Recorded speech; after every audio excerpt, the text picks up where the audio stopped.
주 여기 운행하시네 나 경배해 주 경배해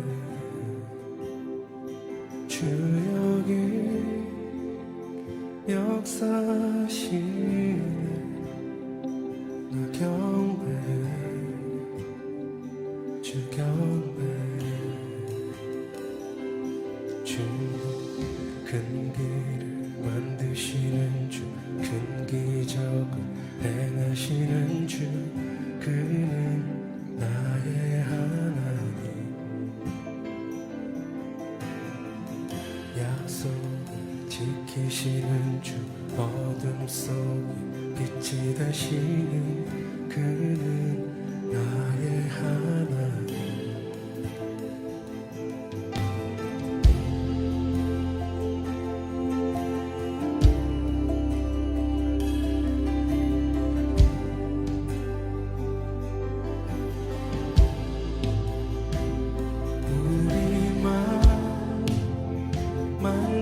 만지시는 주 나 경배해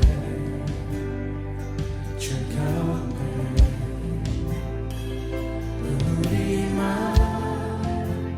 치료하시네 나 경배해 주 경배해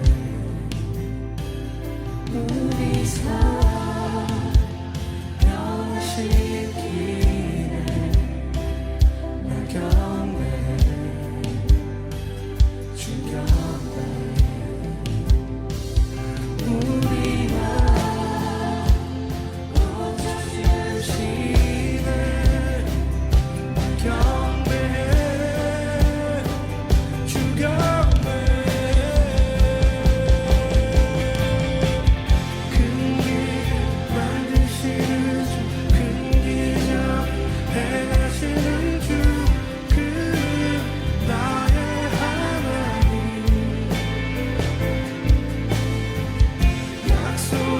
지키시는 주 어둠 속에 빛이 되시는 그는 나의 하나님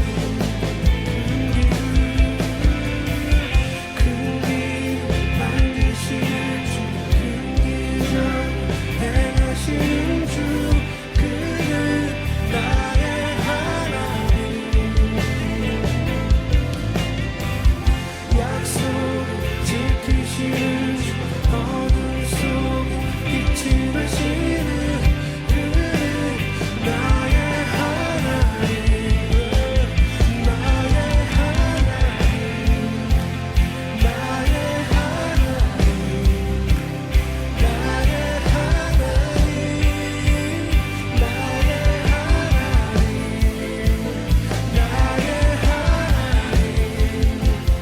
나의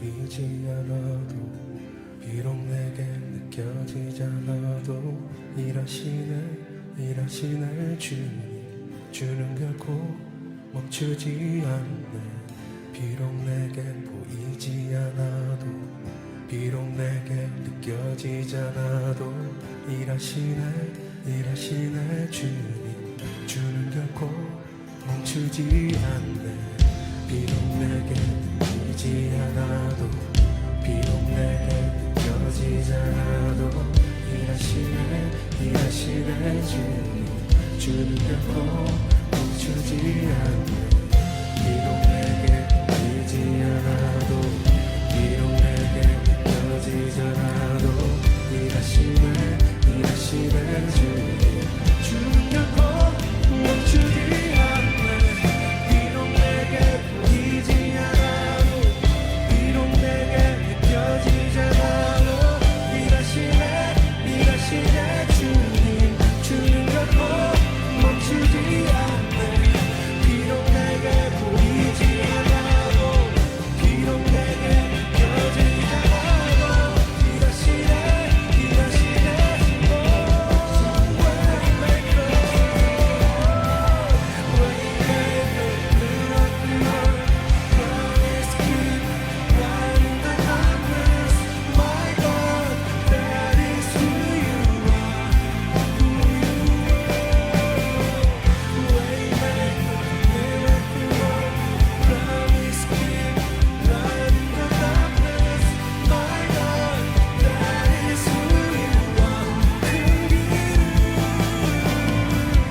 오늘 말씀은 기도응답은 징조로 나타난다 하는 제목으로 말씀을 좀 나누도록 하겠습니다. 킹제임스 번역으로 예레미야 33장 3절 한번 보겠습니다. 같이 읽겠습니다. 나를 부르라. 그러면 내가 내게 응답하겠고 내가 알지 못하는 크고 강력한 일들을 내게 보이리라. 아멘. 개역개정은 이렇게 번역하죠. 내게 부르짖으라. 그래야면 내가 내게 응답하겠고 네가 알지 못하는 크고 비밀한 일을 보이리라 그러셨습니다. 자, 사무엘상서 10장 7절 개역개정으로 읽겠습니다. 이 징조가 내게 임하거든 너는 기회를 따라 행하라. 하나님이 너와 함께 하시느니라. 아멘. 자, 이런 내용입니다. 잠깐 서론처럼 이 두 구절을 가지고 말씀을 나눈다면 이렇습니다. 두 구절을 나란히 한번 놔보세요. 두 구절을 나란히 한번 예레미야 33장 3절 나를 부르라. 내게 부르짖으라. 기도하라 그 말씀이죠. 첫 번째는 기도입니다. 기도입니다. 기도가 있으면 기도를 드리면 그러면 내가 내게 응답하겠다 그러셨어요. 기도하면 응답하시는 하나님이신 줄 믿습니다. 근데 이 응답이 어떻게 나타나느냐? 네가 알지 못하는 크고 강력한 일들을 너에게 보이리라 그랬어요. 보여주신다는 거예요. 응답하시는데 그 응답이 먼저 어떤 형태로 나타나냐면 보여주시는 형태로 나타난다. 그 보여주심이 뭐냐? 그것을 사무엘상서 10장 7절에서는 징조라고 하는 거야. 징조. 이 징조가 내게 임하거든 너는 기회를 따라 행하라. 하나님이 너와 함께 하시느니라. 그랬어요. 그러니까 기도가 첫 번째 있으면 하나님은 응답하신다. 근데 응답하시되 어떤 방식으로 응답하시느냐? 먼저는 징조를 보이시고 징조를 따라서 행하면 징조를 따라서 순종해 나가면 그러면 그 응답의 자리에 가 있게 된다. 이것이 이 두 말씀 안에 담긴 메시지입니다. 기도응답은 그래서 징조로 나타나는 겁니다. 따라합시다. 기도응답은 징조로 나타난다. 네, 그래요. 그런데 우리가 기도응답을 받고 하나님의 징조를 발견하려면 먼저 전제되어야 될 게 있습니다. 항상 감사가 있어야 합니다. 감사. 하나님 앞에 항상 감사가 있어야 합니다. 감사를 드려야 합니다. 우리가 기도할 때 하나님을 찾을 때 맨 먼저 나오는 말이 뭡니까? 하나님 감사합니다. 하나님 감사합니다. 아주 습관처럼 입에 그냥 붙은 말처럼 주여 감사합니다. 이게 먼저 나오는 거죠. 특히 기도할 때는 기도의 시작이 감사여야 합니다. 이게 첫 번째 조건입니다. 응답은 주님이 주시지만 응답이 오기까지, 응답을 받을 때까지 우리가 해야 할 역할이 있는데 그것은 기도할 때 감사부터 시작해야 한다. 감사가 기도의 시작이어야 한다는 겁니다. 왜 그러냐? 감사를 하기 시작하면 하나님의 사랑에 눈이 더 떠지게 됩니다. 감사할 때. 지난 1년 동안에 이렇게 내게 베풀어 주셨지. 이것을 감사하기 시작하면 하나님의 사랑이 느껴지고 하나님이 크신 하나님이신 것이 느껴지게 되는 겁니다.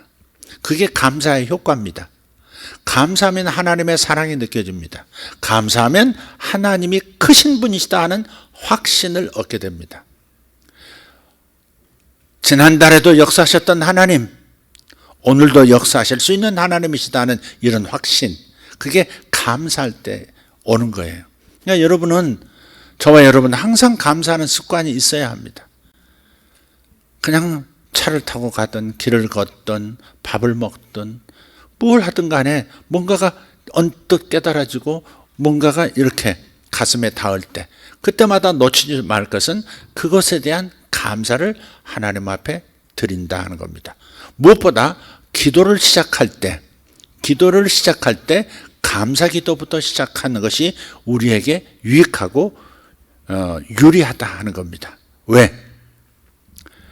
무슨 기도든 믿음이 있어야 응답이 떨어지는 건데, 그 믿음이라고 하는 것이 뭐에 대한 믿음이에요? 하나님의 사랑에 대한 믿음, 하나님이 얼마나 위대하신 분인가에 대한 믿음 아니겠습니까? 하나님은 크신 분이다, 내 문제보다 훨씬 크신 분이다, 이에 대한 믿음, 이게 감사를 통해서 내 마음에 주어지는 거예요. 그 믿음이 생길 때, 사랑에 대한 믿음과 하나님이 그 크신 능력을 가지신 분이시다라고 하는 것을 믿는 믿음이 있을 때 기도하면 응답을 받게 되는 거예요. 그래서 감사해야 되는 거예요. 감사. 또 감사하면, 감사로 기도를 시작하면 사탄과 사탄의 역사를 주목하지 않게 돼요. 문제를 주목하지 않게 돼요. 문제를 자꾸 들여다보면서 기도하면요, 믿음이 점점 없어져요. 경험해 보셨을 거예요. 문제를 생각하면서 기도하면 기도는 하는데 믿음은 여기서 점점 사라져가. 그래서 그냥 어려움 속에서 어려움을 자꾸 얘기하면서 어려움을 바라보면서 기도하다 보면 있던 믿음도 막 다 사라지는 거예요. 문제가 점점 커져 보이는 거예요. 그냥 뭐든지 주목하는 것, 눈길을 두는 것은 커지게 돼 있는 거예요. 근데 감사로 기도를 시작하면 어떻게 돼요? 문제는 점점점 희미해지고, 하나님의 크심이 점점점 커지고, 하나님의 사랑도 점점 커지고, 그러니 딱 기도 응답 받기 좋은 마음의 조건이 주어지는 거예요, 이게. 우리가 이걸 알면서도 사용하지 않는 것이 좀 안타까워요. 기도의 시작은 감사여야 한다. 이게 너무 중요해요. 큐티도 먼저 감사부터 시작하잖아요. 먼저 감사하고, 그 다음에 구할 것을 구하고, 그 다음에 다시 마칠 때 또 감사하고 끝내는 거잖아요. 항상 감사가 전제해야 돼요. 감사는 마치 한약 속에 넣는 감초 같아서, 감초가 들어가야 쓴맛이 덜해지고 단맛 때문에 약을 먹을 수가 있잖아요. 그런 것처럼 약방에 감초하듯이 감사는 정말 기도의 감초일 수밖에 없다 하는 겁니다. 대부분 불신자는 문제에 집중을 하죠. 하나님이 없는 사람들은 문제에 집중해요. 큰일 난 것처럼 호들갑 떨면서 걱정, 근심, 일어나지도 않을 일을 마음속에 계속 상상하면서 점점점 두려워지고 불안해지고 염려와 근심으로 가득하게 되죠. 불신자는 문제에 집중하게 돼 있어요. 그럼 신자들, 예수 믿는 사람들은 그런 문제를 집중 안 하냐? 신자들도 막상 문제를 겪으면, 그러면 문제에 집중해요. 이걸 해결해야 되니까. 근데 신자들은 또 거기에다 더 플러스가 있어요. 사탄의 역사까지 가미하는 거예요.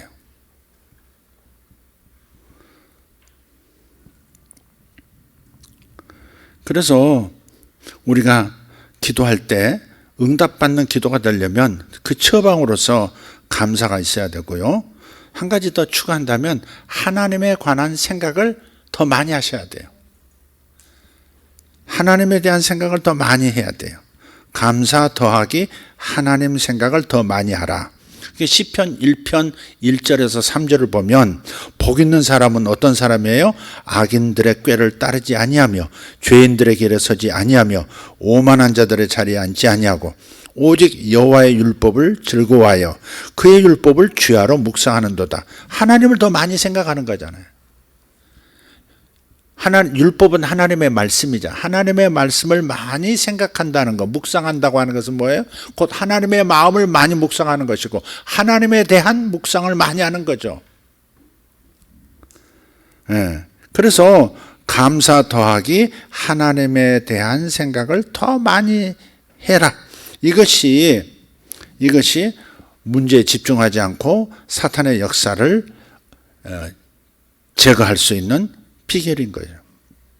하나님께서 일어서시면 사탄은 흩어집니다. 하나님께서 이 문제 다루시겠다고 일어서시면 사탄은 흩어지는 거예요. 시편 68편 1절에서 3절입니다. 같이 한번 읽겠습니다. 하나님이 일어나시니 원수들은 흩어지며, 다시 하나님이 일어나시니 원수들은 흩어지며, 아멘. 만약에 사탄이 역사하는 것 같으면, 내 삶 속에 역사하는 것 같으면, 그러면 가만히 있지 말고, 두려워하지 말고, 걱정하지 말고, 벌벌 떨지 말고 하나님의 말씀으로 원수를 흩어버려야 돼요. 이 말씀을 읽으면 돼요. 선포하면 돼요. 하나님이 일어나시니 원수들은 흩어진다. 이렇게. 아멘. 하나님이 일어나시니 원수들은 흩어지며 주를 미워하는 자들은 주 앞에서 도망하리이다. 할렐루야. 연기가 바람에 불려가듯이 그들을 몰아내소서. 불 앞에 밀이 녹음같이, 촛농이 불 앞에서는 다 녹아 떨어지잖아요.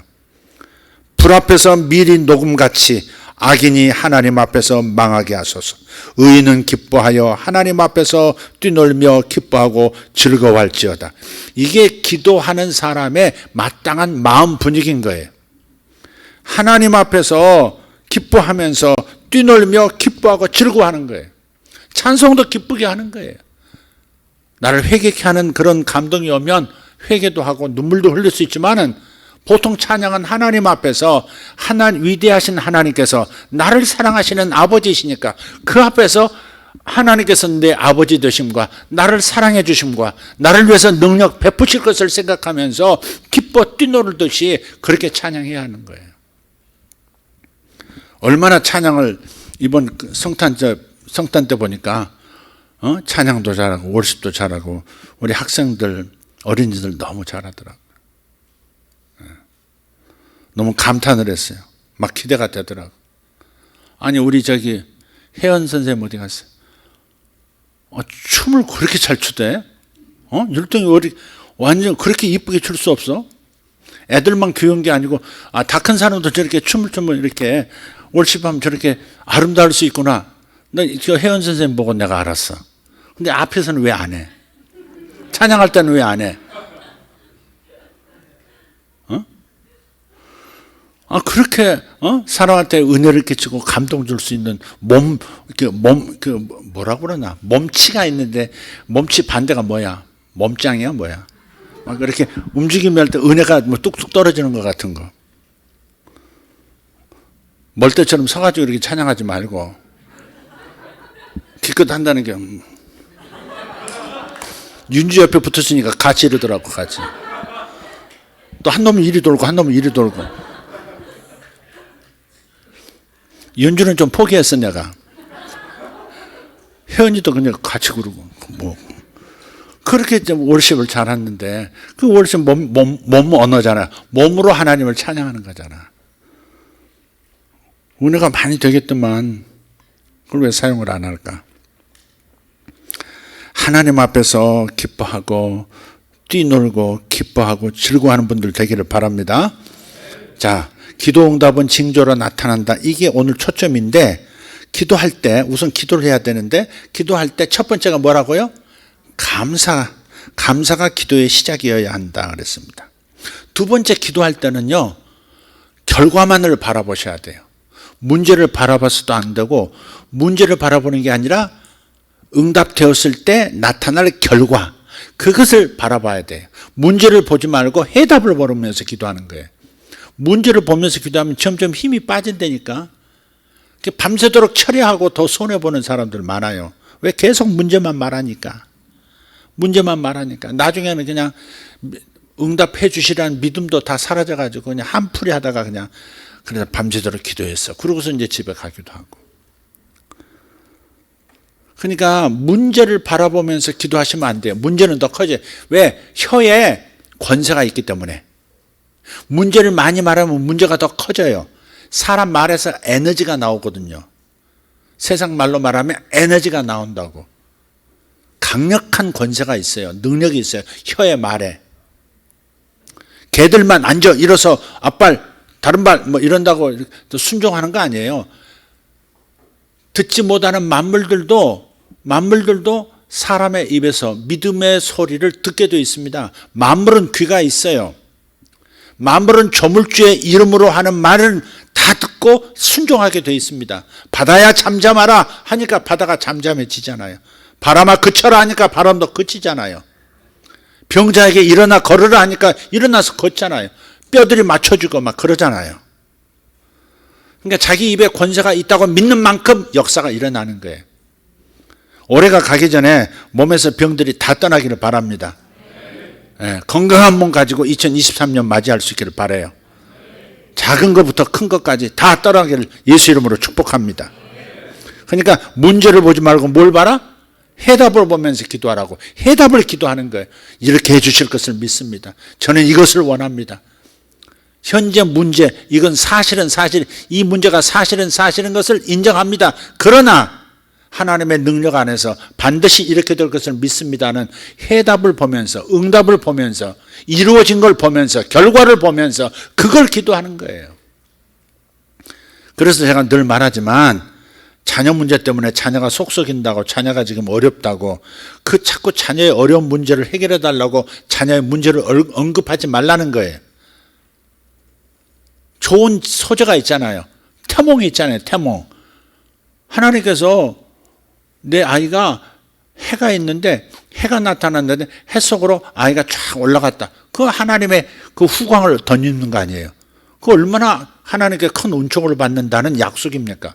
그런 태몽 같은 걸 바라보면서 머릿속으로 그리면서 기도하는 거예요. 방언할 줄 알면 방언으로 기도하고, 방언 못하면 그냥 한국말로 기도하고, 문제를 보지 말고 결과를 기도하라. 아멘. 문제를 기도하지 말고 해답을 기도하라. 자꾸 문제를 언급하지 마세요. 문제 언급하지 않아도 하나님 다 아세요.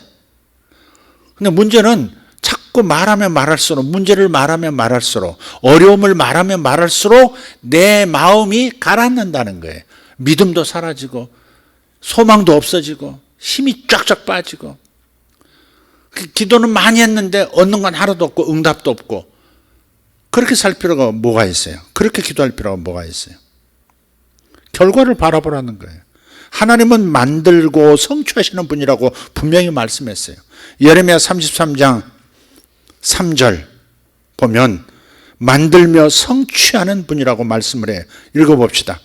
이를 행하시는 여호와, 그것을 만들며 성취하시는 여호와, 그의 이름을 여호와라 하는 이가 이와 같이 이르시도다 그랬어요. 그러니까 그것을 만들며 성취하시는 분이세요.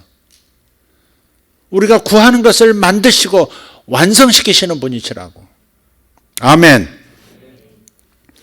따라서 방법, 그리고 때, 언제까지, 무슨 방법으로 해주세요, 이런 것은 구체적으로 명시하는 거 아니에요.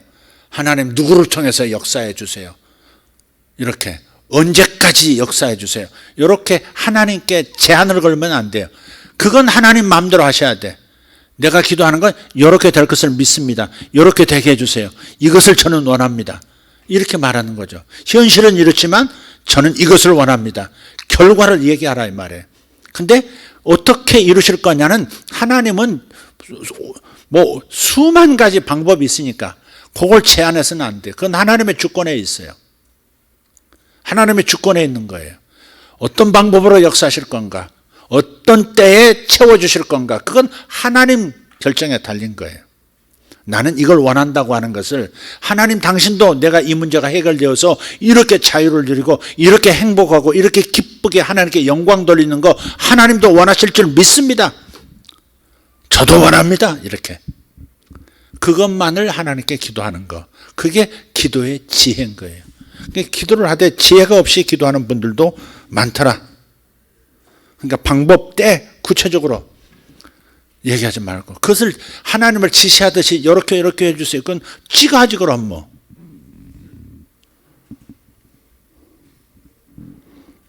저는 하지도 못하면서 하나님 그렇게. 왜 하나님을 지휘하려고 해요? 내 소원을 얘기하는 거예요. 이런 결과를 얻고 싶다는 이 내 소원만 주님 앞에 하려면 어떤 방식으로 하는 것은 하나님께서 하시는 거예요. 만약에 언제까지 이렇게 정하고요, 이런 방법으로 이렇게 자기가 그리는 방식으로 요구하면요, 그러면 오히려 내 마음속에 의심과 불신만 더 커져요. 이렇게 해주시라고 했는데 왜 이렇게 안 해주시지, 이렇게. 언제까지 해달라고 하는데 왜 안 하시지, 이렇게. 그러면서 믿음을 또 잃어버리고, 하나님은 나를 사랑하시지 않나 봐, 하나님은 내 기도에 응답하시지 않나 봐, 또 결론을 그렇게 또 내려요. 그 의심이 커지고 불신 상태로 들어가는 거죠. 많은 분들이 예수님을 교회를 떠나는 이유 중에 하나가 뭐냐면요, 기도응답이 없다는 거예요. 기도응답이 없다는, 기도하는데 하나님 안 들어주신다는 거예요. 교회는 다니지만 떠날 수가 없으니까, 신앙을 떠날 수는 없으니까, 예수 믿고 떠날 수는 없으니까 교회는 나오지만 마음에는 기대감도 없고 교회 가는 기쁨도 없어. 그냥 의무적으로 다니는 거야. 왜? 기도응답이 없으니까. 근데 기도 방법이 잘못됐거든. 근데 그걸 고쳐야 될 텐데 기도 방법을 고치진 않고 하나님은 응답 안 하신다고. 지난 수요일도 말씀했지만 또 기도를 또 얼마나 해봤어. 또 내가 묻고 싶은 그게 하나님은 뭐 이렇게 역사 안 하시는 것 같다고. 그럼 기도를 얼마나 해봤는데요? 그 문제를 얼마나 기도하셨어요? 제가 하죠. 어떻게 하셨어요? 예, 뭐 밥 먹을 때도 기도하고요. 제가 막 회사에 가서도 기도하고 그러죠. 제대로 기도해 봤냐고, 기도 시간을 제대로 갖고 하나님 앞에 정중하게 엎드려 기도해 봤냐고, 교회 와서 한번 엎드려서 한번 작정하고 기도해 봤냐고 묻고 싶단 말이에요. 기도조차 제대로 안 하면서 하나님 응답 안 하신다고. 그냥 공짜로 먹으려고 하는 생각 아니에요. 심지도 않고 거두려고 하는 거 아니에요. 여러분, 구원받는 것은 심지 않고 거두는 거예요. 예수님이 해주신 그 공로로 그냥 구원은 공짜로 받아요. 그러나 구원받은 사람이 이 땅에 살면서 신앙생활하는 모든 것들은 심은 대로 거두는 거예요. 기도한 만큼 거두는 것이고요. 물질도 심은 만큼 거두는 것이고요. 심지 않고 거두는 것은 정말 진리에 대한 이해가 없는 거죠. 자연의 섭리도 심지 않은 데서 거두려고 하는 것처럼 어리석은 거 어디 있습니까? 뿌리지 않은 곳에서 계속 가을 됐는데 왜 안 나지? 왜 거둘 게 없지? 이렇게 말하는 사람, 어리석은 사람 아닙니까? 그러니까 기도해야죠. 그리고 기도하되 하나님께서 기도의 방법을 주셨잖아요. 복숭아는 언제 심어야 된다. 복숭아나무 언제 심어야 된다. 튤립은 언제 심어야 된다. 다 법칙이 있단 말이에요. 제가 튤립을 처음 평창 우리 수양관에 심을 때 그 읍내 가가지고 튤립 뿌리라고 그래서 샀어요. 그랬더니 저한테 건네주면서 신신당부를 하는 거예요. 반드시 겨울에 심으셔야 합니다. 그러다. 아주 추운 겨울 말고 겨울이 올 즈음에서 심으세요. 여기 한 5cm 정도 깊이로 이렇게 해서 심으시고 흙을 덮어 놓으셔. 반드시 겨울을 지내야 그 다음에 튤립이 나온대요. 보통은 이제 봄에 씨앗을 뿌리고 봄에 심고 그러잖아요. 튤립은 그게 아니더라고. 반드시 겨울을 겪어야 싹이 나고 꽃을 피우는 거예요. 그러니까 추운 겨울을 겪어야 이 튤립은 그렇게 생겨 먹은 것 같아요. DNA가. 이 추운 겨울을 이렇게 느껴야 그 온도를, 그 추위를 겪어야만 그 다음에 작동하도록 되어 있는 그런 시스템인 거예요. 그래서 안 심으시려면, 겨울에 안 심으시려면 냉장고에 넣어 놓으세요 그러시더라고요. 냉장고에 넣어서 겨울을 겪는 것처럼, 겨울 날씨인 것처럼 속이라는 거야. 그런 다음에 봄에 심으면 난대. 그러니까 반드시 겨울을 겪어야 되는데, 추위를 겪어야 피우는 식물이 있어요. 그런 것처럼 기도도 방법이 있단 말이에요. 그 방법이 뭐예요? 결과를 바라보는 거예요. 감사로 시작해서 그 다음 문제보다는 결과를 바라보면서 결과를 부탁드리면서 결과를 선포하면서 그렇게 기도하라는 거예요. 아멘.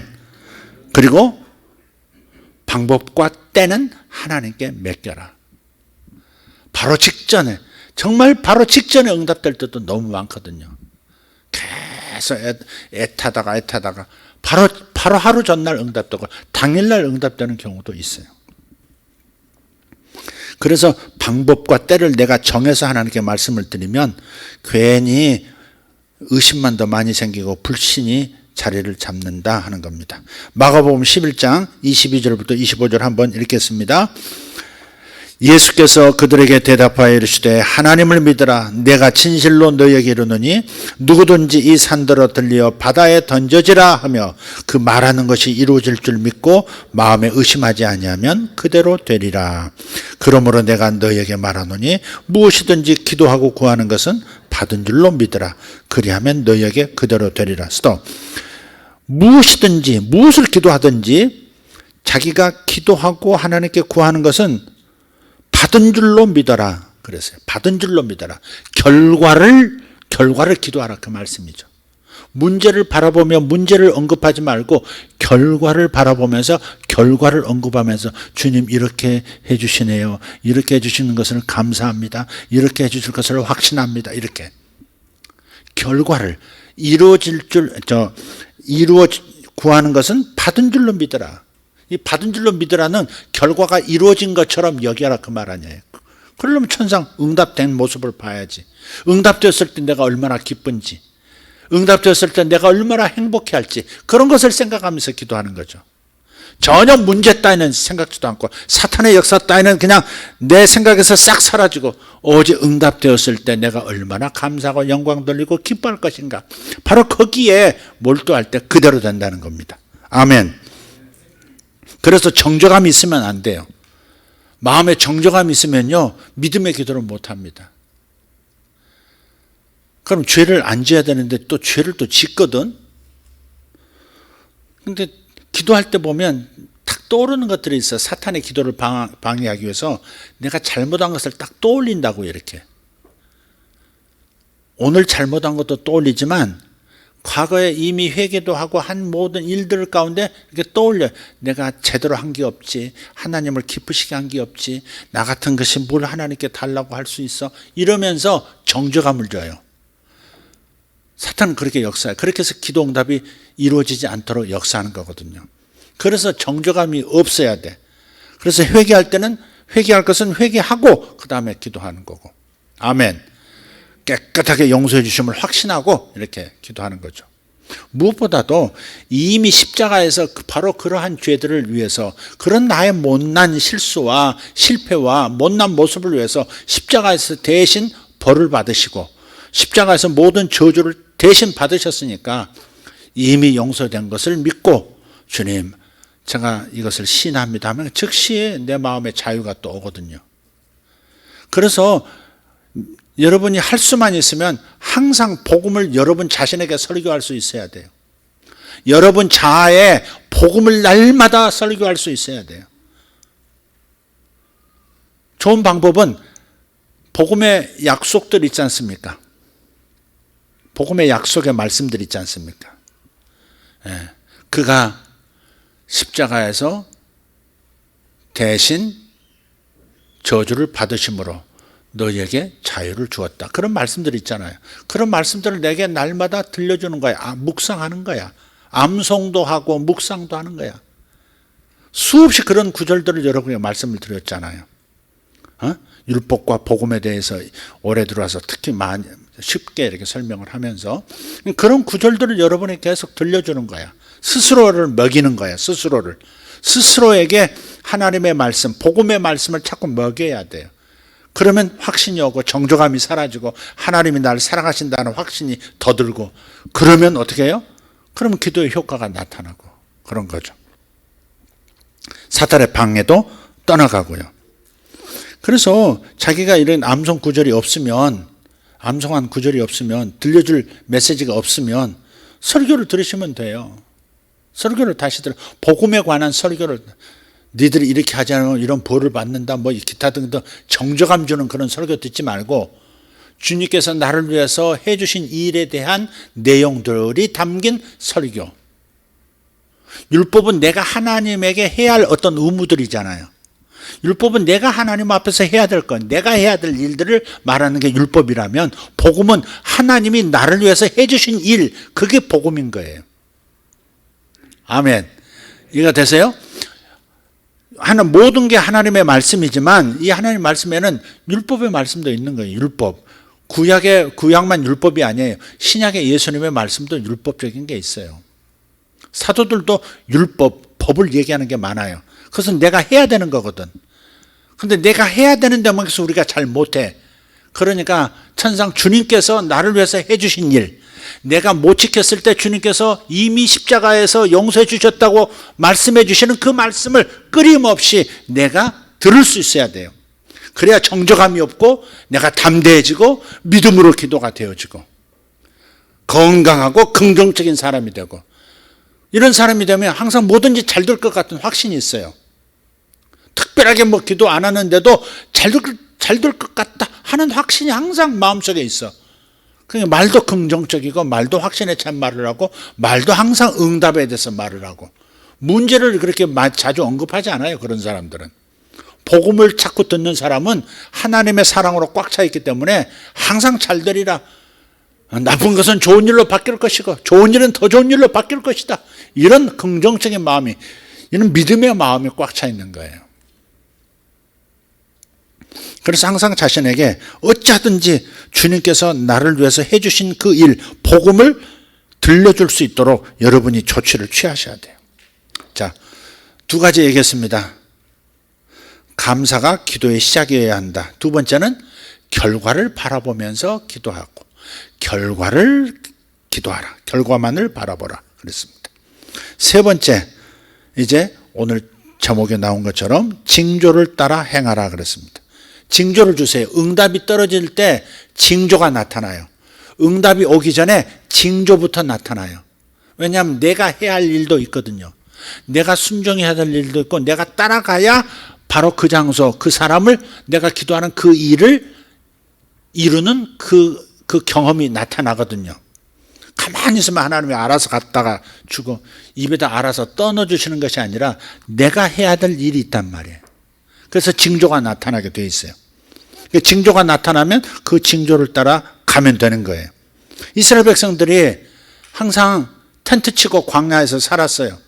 그러다가 낮에는 구름기둥, 밤에는 불기둥이었는데 한참 자려고 하는데 갑자기 불기둥이 움직이기 시작하면 그 하나님의 임재가 이동하시는 거거든요. 가자 그러는 거거든요. 그러면 자다가도 일어나가지고 텐트 다 싸고 애들 깨우고 옷 입히고 닭 우리에다 넣고 염소 다시 뭐 소 이렇게 곱비 메고 그러면서 쫙 따라가야 되거든요. 하나님의 임재를 따라가야 되거든요. 징조를 따라가야 되는 거예요.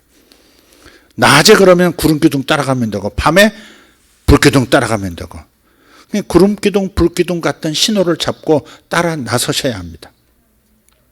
그래서 사울이 왕 되기 전에 청년 때 아버지 나귀들을 관리하다가 나귀 2마리가 사라져 버렸어요. 나귀 2마리를 잃어버린 거예요. 그거 어떻게 합니까? 그걸 찾으려고 백방으로 사람들에게 물으면서 다 다녔는데 발견을 못했어요. 근데 같이 도와주던 사람 하나가 저기 선지자 사무엘 선지자가 있는 라만 나요시 있는데 거기 가면 선지자가 알려줄 거라고. 갔어요. 갔더니 사무엘이 사울에게 뭐라고 그러느냐, 징조를 따라가세요 그런 거예요. 징조를 따라가세요 이렇게 한번 해보세요. 징조를 따라가세요. 사업이 되었던, 어떤 문제를 해결하는 것이 되었던, 돈 문제가 됐든 뭐가 됐든 주님은 관심이 있으신, 우리 모든 삶의 모든 영역에 주님은 관심이 있으세요. 영적인 것만 주님이 관심이 있다고 생각하시면 절반의 신앙밖에 안 되는 거예요. 절반의 행복밖에 못 누리는 거예요. 주님은 우리 삶의 모든 영역에 관심이 있으세요. 내가 내 자식의 모든 면에 관심이 있잖아요. 공부에만 관심 있는 게 아니잖아요. 어디가 조금만 다쳐도 그냥 막 애가 타고 보기 전까지 그냥 막 가슴이 불타는 것 같고, 전화로 나 조금 뭐 운동하다 다쳤는데, 그럼 어디 다쳤는데부터, 그럼 그 무릎 다쳤다, 발목이 아프다 그러면 돌아와가지고 그 볼 때까지도 막 애가 타잖아요. 하나님께서 우리를 그렇게 내 삶의 모든 영역에 다 관심이 있으시다고요. 사람도 다른 사람 그렇게 어디가 다쳤다 그러면 가슴이 아픈데, 청호장로님께서 사랑하는 아내를 위하여 설거지를 하시다가 깨진 공기 사기 그릇이 깨진 걸 모르시고 그냥 손을 쑥 집어넣으셨다가 그냥 6발이나 꼽으셔. 피가 많이 나오셔가지고. 기도 안 하고 하셨지. 그런 거 보면 설거지도 기도가 필요한 거야. 아니 설거지 하면 되지. 보통 그러는데 우리가 범사에 기도하라 하신 그 까닭이 있는 거야. 항상 기도하라 하신 까닭이 있는 것 같아. 설거지 기도 안 하셨죠, 장로님? 깨끗하게 잘 닦이게 해주세요. 이렇게. 이 여성분들 정말 조심해야, 칼 같은 거 있으면 먼저 칼부터 이렇게 딱 닦아서 딱 올려놓고 그 다음에 설거지 하셔야지.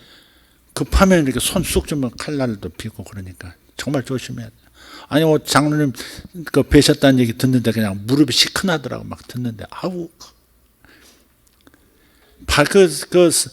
저 설거지하다 조금 베는 정도가 아니고 피가 많이 나왔다는데 그 6발이나 꼬맬 정도면 얼마나 깊이 벤 거예요, 그게. 어쨌든 우리의 삶의 구석구석을 내가 관심 있어 하는 모든 부분을 그분도 관심 있어 하신다. 그 생각은 꼭 가지시길 바랍니다. 이런 것까지 기도해야 되나? 그런 것까지 기도하는 거예요. 그런 것까지 기도하는 거예요. 사람의 일이란 건 모르는 거니까.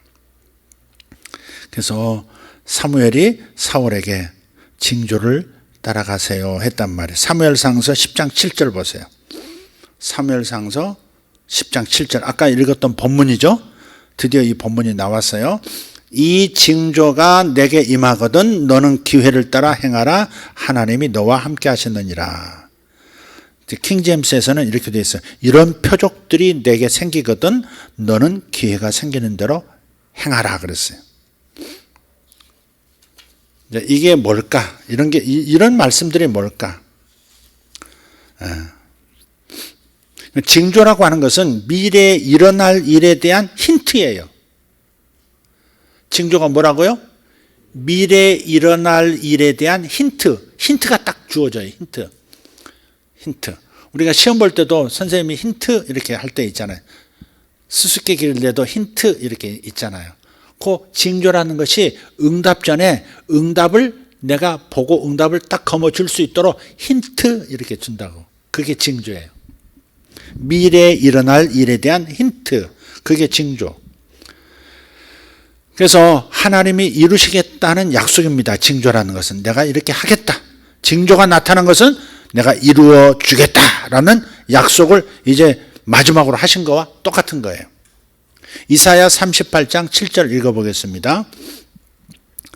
시작. 이는 여호와께로 말미암는 너를 위한 징조이니 곧 여호와께서 하신 말씀을 그가 이루신다는 증거이니라. 아멘. 징조는 아까 미래에 일어날 일에 대한 힌트라 그랬어요. 요 징조가 나타나면 징조를 보면서 뭘 생각해야 돼요? 하나님께서 이루신다 그 말씀이구나. 그렇게 알아들으면 돼요. 그래서 그 징조를 따라서 쫓아가면 응답에 도달하게 되는 겁니다.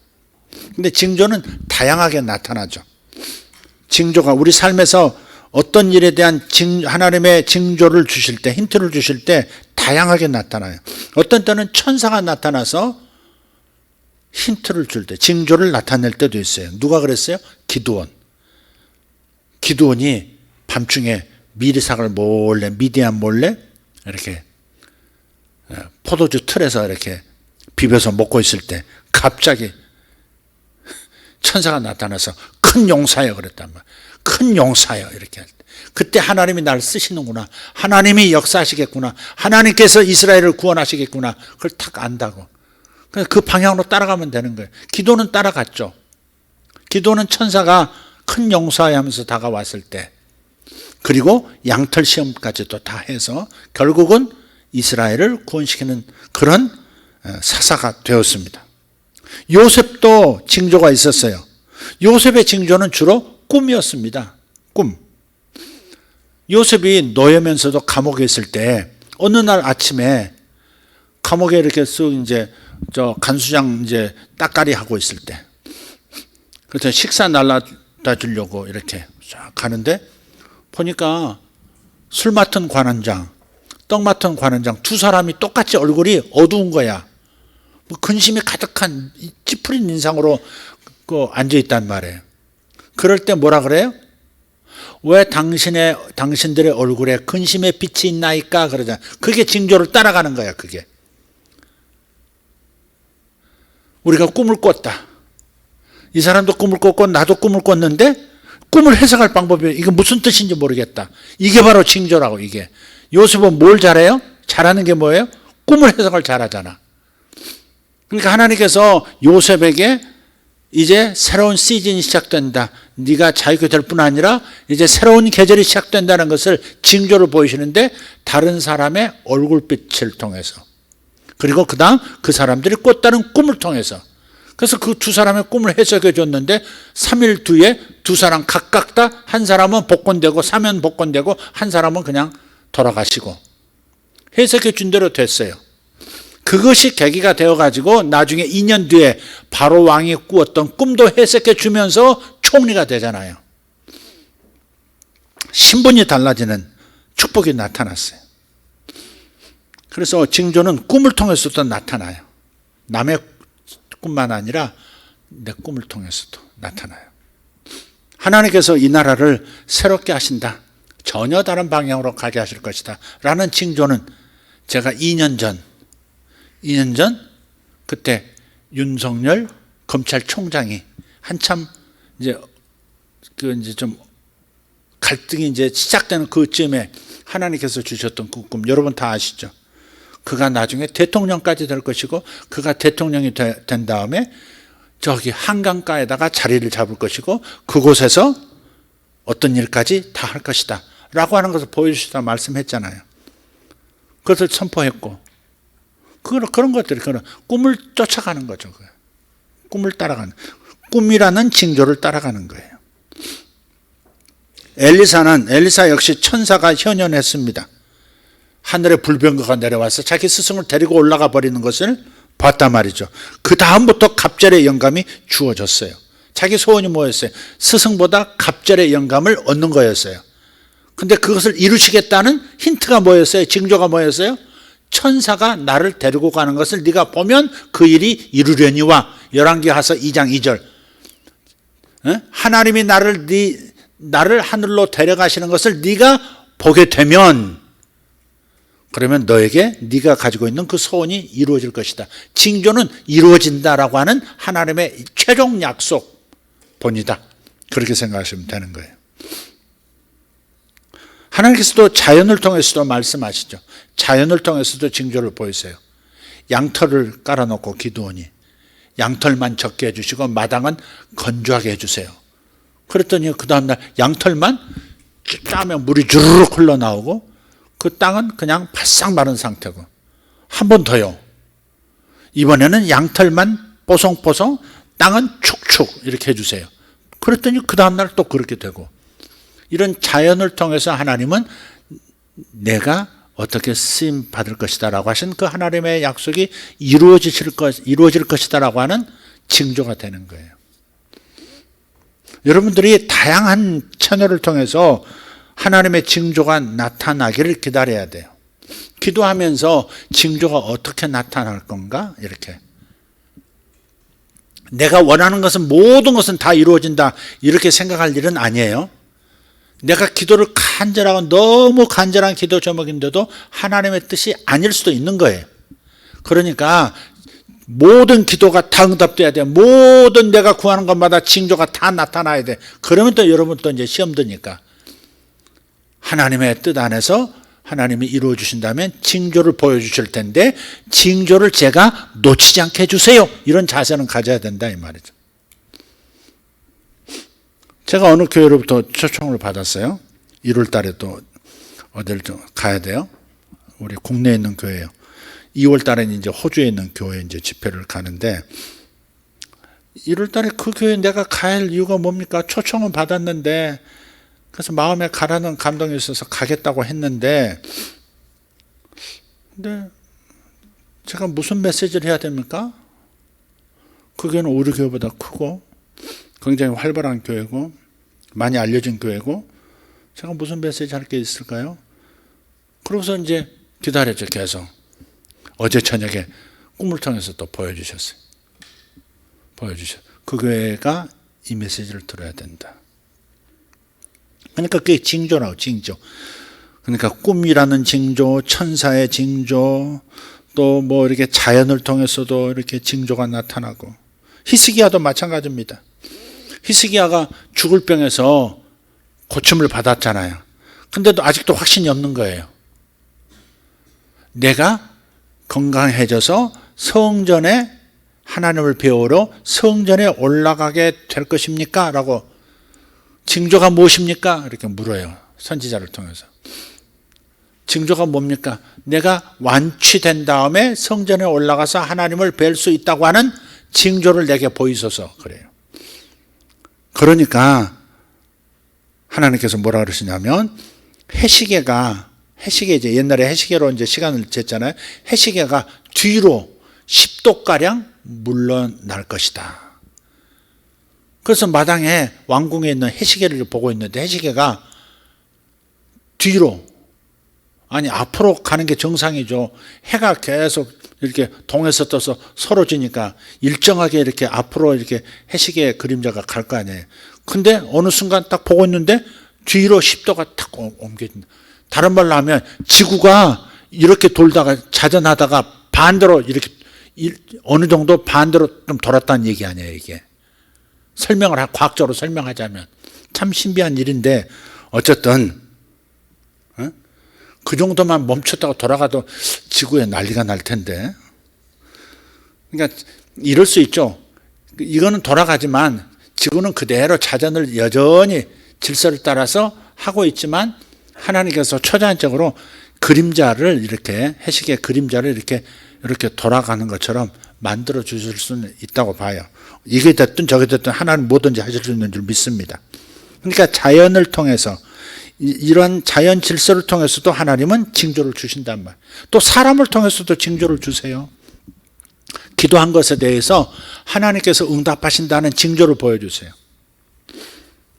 제가 말씀을 드렸죠. 우리 교회가 어떻게 해서 여기 오게 됐는지.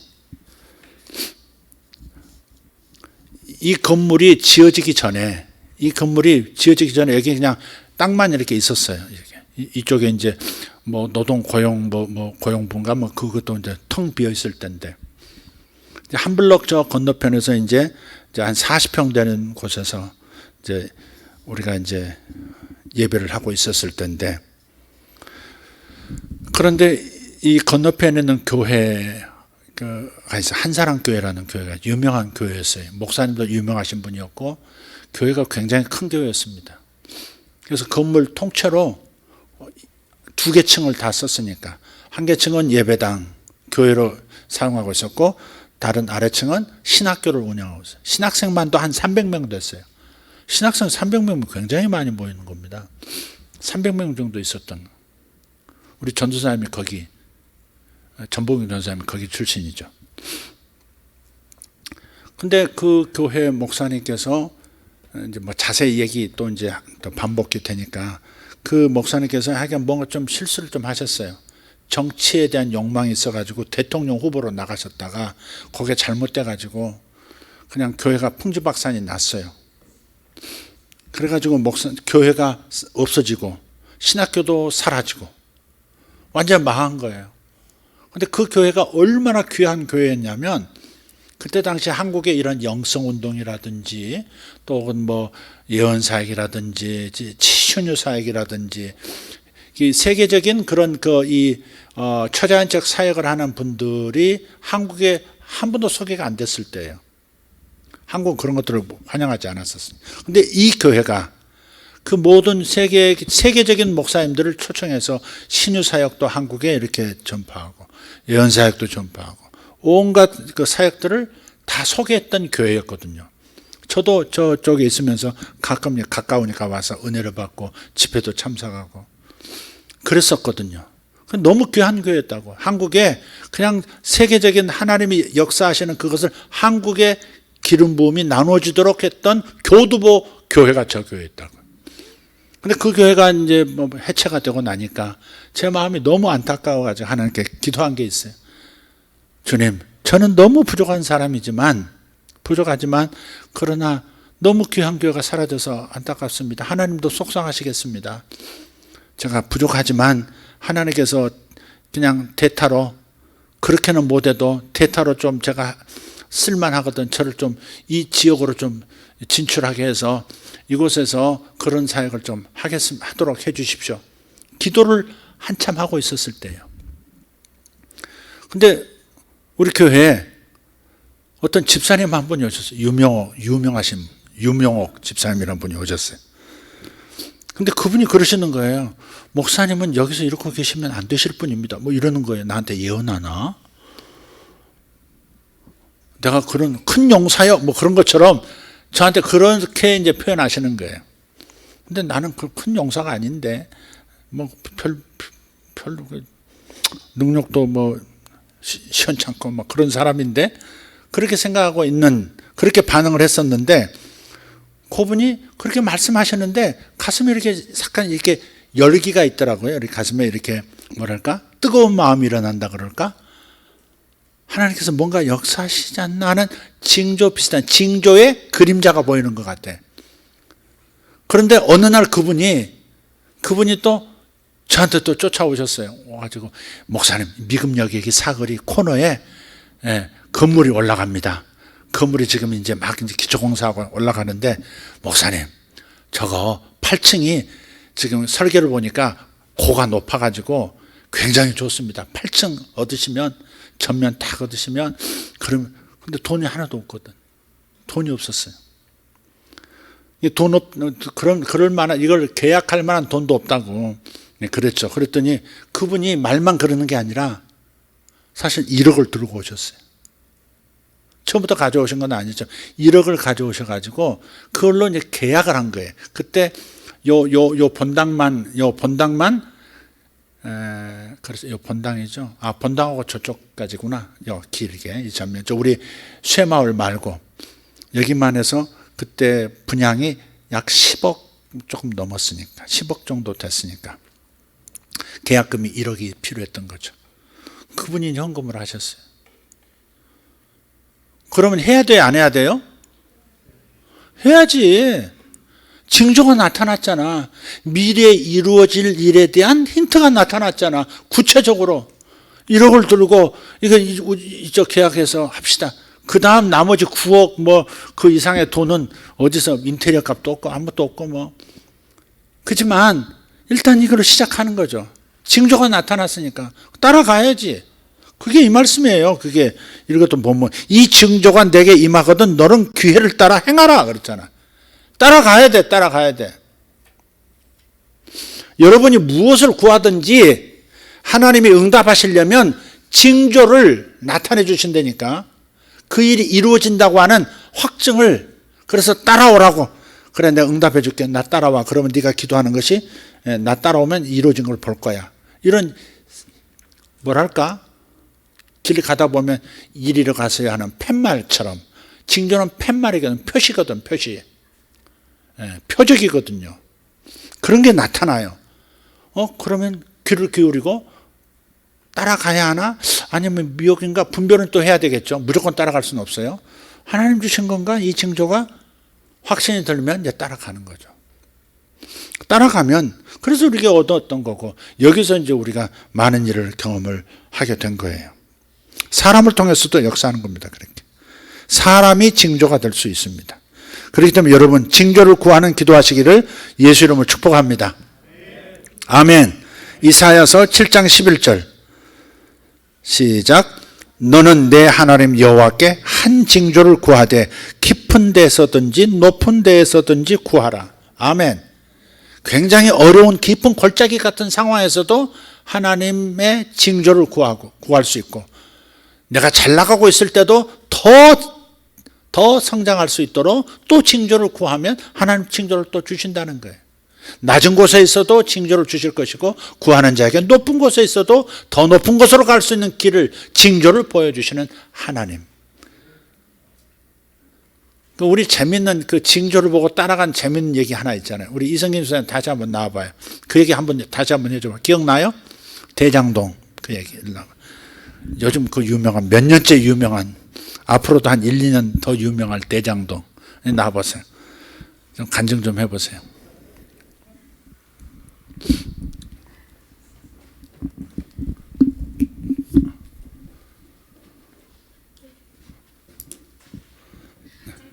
네, 네.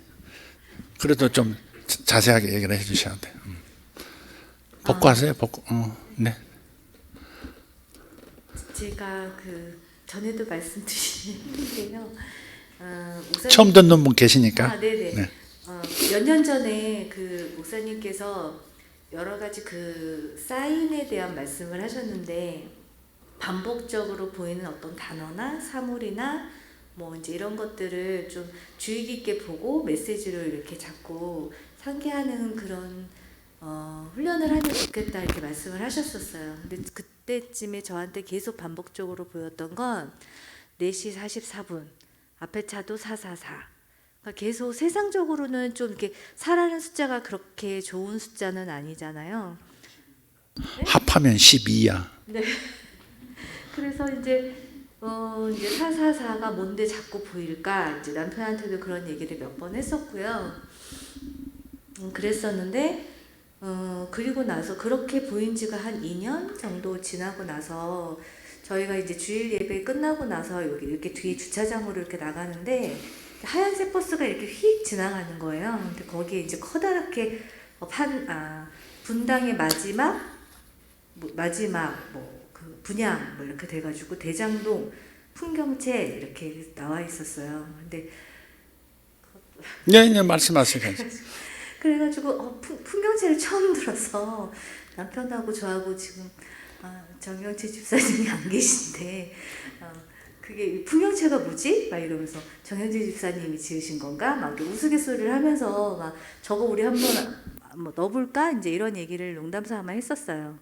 그리고 나서 저는 사실 이제 지나갔는데 남편이 우연히 공고 같은 거를 보게 돼서 그거를 이렇게 풍경채의 분양 어떤 내용에 대한 걸 이렇게 사진을 찍어서 저한테 카톡으로 보내줬는데 제가 그 사진을 딱 받아서 그걸 이렇게 벌리니까 거기에 그게 이제 대장동 풍경채가 2구역이 있거든요. 그래서 하나는 몇 세대였지? 뭐 500세대였나? 그게 500 몇 세대였고요. 한쪽 구역이 444세대인 거예요. 그래서 444. 네, 444. 근데 저가 딱 그걸 벌렸는데 다른 건 하나도 안 보이고 444세대만 보였어요. 그래갖고 바로 전화해서 이걸 이렇게 막 표시해가지고 남편한테 다시 보낸 다음에 444세대가 있으니까 이거를 넣었으면 좋겠다. 그래가지고 그냥 저는 사실 이제 그런 거 잘 몰랐거든요. 뭐 어느 청약저축으로 뭘 넣고 이제 이런 것도 잘 모르는데 제가 이제 오랫동안 가지고 있었던 그게 뭐지? 하여튼 민영 아파트 말고 주공 아파트를 넣을 수 있는 청약 통장이 있었어요. 제가 그게 있었는데 그걸 이제 전환을 해야 된다고 하더라고요. 그래서 전환을 하러 은행에 갔더니 제가 갔던 날이 목요일이었는데 그 집에 그러니까 풍경채 공고가 정식적으로 나온 다음에 그걸 통장을 전환을 하면 안 된대요. 근데 저는 목요일날 통장을 전환을 하러 갔고 공고가 토요일날 나오는 거였어요. 예정인 거예요. 그래가지고 그저 이틀 전에 바꾼 게 되는 거죠. 그래서 사실 그게 오랫동안 넣었던 거라서 순간적으로 약간 고민도 했었어요. 이거를 오랫동안 했었는데 주공아파트를 넣어야 되는 게 맞지 않을까. 이제 잠깐 고민을 하다가 어떻게 돼서 이게 만약에 안 되더라도 어쩌면 이게 계기가 돼서 민영아파트를 넣을 수 있는 통장으로 전환하는 게 뭐 지금 시점일 수도 있겠지. 그냥 이렇게 생각을 정말 단순하게 하고 바꿨어요. 바꾸고 나서 이제 순서대로 해가지고 그것을 이제 청약을 넣었는데 2구역 중에서 이제 보지도 않고 444세대가 있는 쪽으로 넣었고요. 그게 감사하게도 저희 지금 다른 데 가지고 있는 가구가 있었는데도 불구하고 그게 이게 청약이 돼서 당첨이 됐습니다. 그래갖고 지금 저희 집이 대장지구에 잘 있습니다. 아멘. 할렐루야. 감사합니다. 언제 들어도 좋습니다. 집 한 채가 그렇게 생겼다니까. 다른 사람에게 일어난 좋은 일은 무조건 축하해 주는 겁니다. 그러면 자기에게 그런 일이 동일하게 일어날 가능성이 매우 많은 것입니다. 친자매님 박수를 크게 쳐야 돼. 와, 축하해요. 뭐. 와다시와 우레시와 와짱과일라 뭐. 거기도 집 필요하지. 남의 집살이 하고 있지 지금. 그래서 지금 말씀을 들어보니까 자꾸 숫자 444가 보였다 그랬거든요. 시계를 봐도 444, 또 뭐도 444 이렇게. 왜 444가 자꾸 눈에 띄지? 그랬는데 그 방금 말씀드렸던 그 아파트 세대수가 444세대라. 그러니까 보지도 않고 이쪽 500세대는 쳐다보지도 않고 444세대에다가 넣는데 그 당첨이 된 거잖아요. 거기 대장동 지금 판교 대장동이죠 거기가. 그러니까 얼마나 좀 좋은데요. 비싼데 팔아도 비싸게 받을 텐데. 그러니까 감사한 일이죠. 하나님께서 축복하신 일인데 이렇게 징조가 나타날 때 왜 이렇게 반복되지? 그런 것도 하나의 징조일 수 있어요. 왜 이렇게 반복되지? 이 사람이 그 얘기했는데 이 사람도 오늘 또 그 얘기하네. 뭐지? 이렇게. 그러면 거기에 뭐가 있는 거예요. 그런 걸 유심히 들여다보고 반응하려고 하는 것, 그게 징조를 따라 행하라의 의미인 거예요. 그런 좋은 일이 있을지 누가 알았겠어요? 444를 처음 봤을 때 기분 나쁘게 또 사자고 말이지. 그런데 그렇게 하나님 역사하시는 거죠. 징조를 따라. 여러분 사시면서 신앙생활 하시면서 이런 징조들이 작게 있었을 거예요. 예, 있었을 거예요. 예. 그래서 여러분이 인생에서 사실 때 하나님이 손대시면, 하나님이 일어서시면 큰일이 일어납니다. 내 인생에. 근데 내가 해야 할 일은 하나님께 기도하고, 기도할 때 믿음으로 기도할 뿐만 아니라 믿음으로 기도한 다음에 응답을 주시는데, 응답이 내 손에 들어오기 전에 그 중간 단계에서 징조가 나타난다. 내가 따라갈 수 있도록 징조를 보여주신다. 그게 사람일 수도 있고 그냥 자연, 아까 444라는 숫자로 이렇게 버스가 왔다 갔다 하고 이럴 수도 있고, 또 천사를 통해서, 꿈을 통해서 여러 가지 방법으로 하나님은 내게 징조를 보여주신다. 그거 따라가면 역사가 있다. 여러분 평생 필요한 정보 아닙니까 이거? 그것이 영적인 응답이 됐든 물질적인 응답이 됐든 뭐가 됐든 간에 정말 하나님은 징조를 주시고 징조를 따라가고 징조에 반응하기만 하면 반드시 응답의 자리에 가게 된다. 이 원리는 여러분 자꾸 여러분 마음속에 되새겨서 절대 하나님 징조 주는 멍청하게 서 있으면 안 돼요. 반응을 보여야 돼요. 반응을 보여야 돼요. 그러면 돼요. 우리 소미경 권사님도 지금 얻는 음식점. 그 음식점도 꿈을 통해서 이제 징조를 보여주셨죠. 제가 다 제대로 기억하는지 모르지만 꿈에서 다리를 건넜다든가. 근데 가오리가 계속 쭉 이제 지금 있는 식당, 지금 얻은 식당 쪽으로 가오리가 계속 놓여 있어서 가오리 그러면서 갔다잖아요. 아, 그래 옮기는 것이 맞구나 하고서는 그리 옮겼는데 그게 또 이제 참 좋은 일이 됐죠. 그게 이제 스마트 시티인가? 스마트 시티가 아니라 뭐라 그러죠? 그게 무슨 시티가 구성에 만들어지잖아요. 그래서 그거 가건물하고 거기서 식당을 하는데 그걸 이제 정부에서 수용을 하고요. 그 대신 큰 땅을 이렇게 집 지을 수 있는 땅을 주고 또 이거대로 보상을 다 해주고 나무 한 그루까지 다 보상해 주시고, 그러니 이제 월세 받고 사셔도 되지 이제 일 안 해도. 사실은 그런 좋은 길도 이렇게 이어지는 거죠. 여러분 성도 한 사람에게 일어난 일은 모두에게 주시는 메시지입니다. 기뻐해주고 축하해주고 감사하고 하면 여러분에게도 똑같은 방식으로 똑같은 내용이 일어나지 않을지라도 여러분에게 필요한 여러분의 일이 일어납니다. 할렐루야. 기도하겠습니다. 살아계신 하나님 감사합니다. 오늘 우리에게 징조를 따라 행하라. 그리하면 응답의 자리로 갈 것이다. 분명하게 말씀해 주셨습니다. 아버지 하나님 감사하면서 기도를 시작하고 믿음으로 기도하기 위해서, 그리고 문제를 바라보지 않고 결과를 바라보며 기도하라고 말씀해 주셨습니다. 아버지, 그리고 징조를 따라가되 아버지 다양하게 나타나는 징조에 민감하게 반응하라고 말씀하셨는데 깨어 있어야 되겠습니다. 기도하는 마음으로 깨어서 하나님이 어디서 나를 이끌어 가실까, 어떤 징조로 나를 인도해 가실까, 나를 복주시게 하여 어떠한 징조를 보이실까 깨어서 기다리고 기대하고 아버지 바라보는 성도들 되게 하여 주시옵소서. 기도했으면 반드시 징조가 나타날 줄 믿습니다. 기도한 사람은 반드시 징조를 보게 될 것을 믿습니다. 이것이 성경인 줄 믿습니다.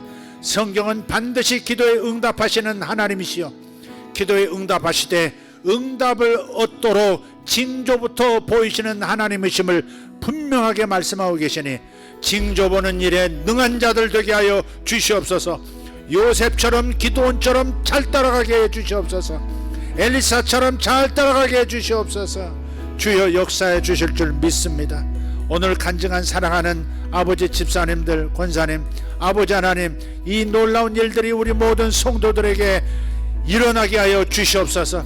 하나님이 하신 일을 보게 하여 주시옵소서. 하나님만 하실 수 있는 일을 보기를 원합니다. 아버지, 우리가 그저 우리 힘과 지혜로만 살지 않고 초자연적인 능력으로 초자연적 축복 가운데 사는 법을, 아버지 일상처럼 사는 법을 터득하게 하여 주시옵소서. 기적으로 살아가게 하여 주시옵소서. 기적으로 살아가게 하여 주시옵소서. 우리의 자녀들도 기적으로 살아가게 하여 주시옵소서. 우리의 자녀들도 기적으로 살아가게 하여 주시옵소서. 징조를 보는 자 기적을 경험하리라. 징조를 보는 자 기적을 경험하리라. 징조를 보는 자 기적을 경험하리라. 주여 한번 부르고 기도합니다. 주여, 주여, 주여. 할렐루야. 우리 하나님 감사합니다. 우리 하나님 감사합니다. 오늘의 이 말씀을 사용하여 주시옵소서. 오늘의 이 말씀을 사용하여 주시옵소서. 이 말씀을 듣는 모든 성도들, 여기 모여 예배하는 성도들, 가정에서 일터에서 이 예배에 참여한 성도들, 아버지 징조를 볼 줄 아는 자, 징조를 잡아내는 자 기적으로 살리라. 아버지 이 메시지를 붙들고 아버지 징조를 구하고 징조를 붙잡고 따라가는 사람들 되게 하여 주시옵소서. 아버지 초자연적으로 살게 하여 주시옵소서. 하나님 주신 기적으로 살게 하여 주시옵소서. 주여 하나님 주시는 기적으로 살게 하여 주시옵소서. 주여 감사합니다. 주여 감사합니다. 할렐루야, 할렐루야. 역사하여 주시옵소서. 역사하여 주시옵소서. 주여 응답하여 주시옵소서. 주님, 우리는 응답이 필요합니다. 기도하는 이들은 응답이 필요합니다. 주여, 성도들이 응답받고 아버지 기뻐 즐거워 뛰는 것을 보기를 원합니다. 성도들이 응답받고 기뻐하며 즐거워하고 뛰는 것을 보기를 원합니다. 하나님께 영광 돌리는 것을 보기를 원하나이다. 주여, 주님께서 친히 역사하여 주시옵소서. 저들에게 딱 맞는 방식의 징조를 보이시고 응답을 주시옵소서. 주여, 저들의 삶이 더 주의 복 가운데 걸어갈 수 있도록 주님 도와주시옵소서. 주님 도와주시옵소서. 감사하면서 살아갈 수 있도록, 기뻐하며 살아갈 수 있도록, 주님 징조를 보며 살 수 있도록, 기적을 경험하며 살 수 있도록, 초자연적인 삶을 살도록 주여 도와주시옵소서. 역사하여 주시옵소서. 역사하여 주시옵소서. 주여 도와주시옵소서. 주여 저들의 믿음을 도와주시옵소서. 징조를 보는 자, 징조를 보는 자 기적의 삶을 살리라. 징조를 보는 자 기적의 삶을 살리라. 징조를 따르는 자, 징조를 따라 행하는 자 기적의 삶을 살리라. 아멘입니다. 아멘입니다. 아멘입니다. 주여 감사합니다. 주여 감사합니다. 내 인생에 무슨 낙이 있으랴 그런 사람이 있습니다. 이제 내 인생에 무슨 낙이 있으랴 그렇게 생각하는 사람 생각을 바꾸랍니다. 하나님께서 살아계신 거 함께 하시는 거 보여주시겠답니다. 내 인생에 무슨 낙이 있으랴 아니다 아니다. 내 인생에 내가 너와 함께 하는 것을 이제는 더 많이 보게 되리라. 할렐루야. 감사합니다. 감사합니다. 주여 감사합니다. 주여 감사합니다. 쇼르발라티아마라가라바 쇼라라팀베레두 마라시아. 아멘 아멘 아멘. 주여 감사합니다. 너는 한 가지 징조를 구하라. 깊은 데서도 구하고 높은 데서도 구하라. 너희는 징조를 구하라. 높은 데서 구하고 낮은 데서도 구하라. 징조를 구하라. 징조를 구하라. 징조를 구하라. 주여 이사야 7장의 이 말씀을 믿습니다. 징조를 구하라 하셨으니 징조를 구합니다. 기도한 것에 대한 구한 것에 대한 징조를 구하는 자, 기도한 것에 대한 징조를 구하는 자들 되게 하여 주시옵소서. 주여 감사합니다. 주여 감사합니다. 징조를 보이소서. 주여 징조를 보이소서. 제가 2022년 마감 2023년을 시작하는 이 끝자락에서 주의 말씀의 징조를 보기를 원합니다. 주의 말씀의 징조를 아버지 주의 그에게 징조를 보기를 원합니다. 주의 징조를 보이시는 징조를 보게 해주시옵소서. 주여 믿습니다. 주여 믿습니다. 주여 감사합니다. 오르반다리온 거로스 페리도 로자레스코 프란텐도로스 인스라페란두르스 파렌다리온도로스 카살라인데셰 엔스그라센다 인델루줄로브로스 파이센손도롯 인그라셀라이덴 제루살람 바라티아라바스 인스그란센다이텐 제루스코르라이덴 드루발라이덴 톱 이카르돈 조르달라 셸라 바라티아라본 사리안타리아 온라인 산드루트 포르칸센소. 누구에겐가 시계가 징조가 됩니다. 시간 말고 시계가 징조가 될 것입니다. 시계를 주심으로 징조를 삼으실 겁니다. 누군가에게 시계를 주심으로 징조를 삼으실 겁니다. 당신의 간절한 기도의 응답은 시계를 통해서 나타날 것입니다. 주님 감사합니다. 아멘 아멘 아멘. 고리움 브로델라 바라디오르도모 샬롬 바라카리안스. 아멘 아멘. 주여 감사합니다.